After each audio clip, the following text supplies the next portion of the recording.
بسم اللہ الرحمن الرحیم۔ شروع کرتا ہوں اللہ کے نام سے جو بڑا مہربان نہایت رحم کرنے والا ہے۔ ناظرین السلام علیکم۔ امید ہے تمام ناظرین خیریت و عافیت سے ہوں گے۔ آپ دیکھ رہے ہیں حسنین وائس یوٹیوب چینل۔ آج کی اس ویڈیو میں واقعہ پیدائش حضرت موسیٰ علیہ السلام کا بیان کرنے جا رہے ہیں۔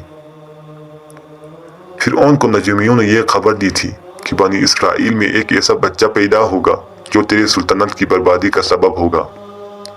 اس لیے فرعون نے اپنے فوجوں کو یہ حکم دے دیا تھا کہ بنی اسرائیل میں جو لڑکا پیدا ہو اس کو قتل کر دیا جائے۔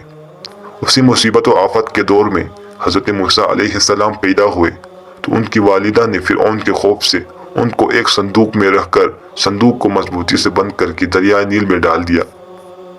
دریائے نیل سے نکل کر ایک نہر فرعون کے محل کے نیچے بہتی تھی۔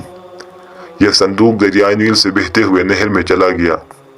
اتفاق سے فرعون اور اس کی بیوی آسیہ دونوں محل میں بیٹھے ہوئے نہر کا نظارہ کر رہے تھے۔ جب ان دونوں نے صندوق کو دیکھا تو خدام کو حکم دیا کہ اس صندوق کو نکال کر محل میں لائے۔ جب صندوق کھولا گیا تو اس میں سے ایک نہایت خوبصورت بچہ نکلا جس کے چہرے پر حسن و جمال کے ساتھ ساتھ انوار نبوت کی تجلیات چمک رہی تھی۔ فرعون اور آسیہ دونوں اس بچے کو دیکھ کر دل و جان سے اس پر قربان ہونے لگے، اور آسیہ نے فرعون سے کہا، یہ بچہ میرے اور آپ کی آنکھوں کی ٹھنڈک ہے، اسے قتل نہ کرو، شاید یہ ہمیں نفع دے یا ہم اسے اپنا بیٹا بنا لیں۔ چونکہ ابھی حضرت موسیٰ علیہ السلام شیر خوار بچے تھے، اس لیے ان کو دودھ پلانے والی کسی عورت کی تلاش ہوئی، مگر آپ کسی عورت کا دودھ پیتے ہی نہیں تھے۔ ادھر حضرت موسیٰ علیہ السلام کی والدہ بے حد پریشان تھی کہ نامعلوم میرا بچہ کہاں ہے اور کس حال میں ہوگا۔ پریشان ہو کر انہوں نے حضرت موسیٰ علیہ السلام کی بہن مریم کو جستجوئے حال کے لیے فرعون کے محل میں بھیجا، اور مریم نے جب یہ حال دیکھا کہ بچہ کسی عورت کا دودھ نہیں پیتا تو انہوں نے فرعون سے کہا کہ میں ایک عورت کو لاتی ہوں، شاید کہ یہ اس کا دودھ پینے لگے۔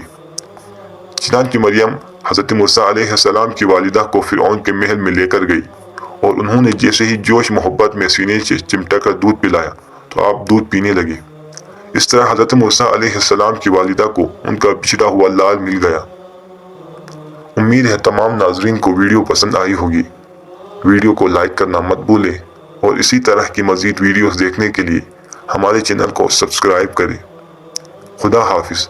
آپ تمام کا خدا حافظ و نگہبان۔ وعلیکم السلام۔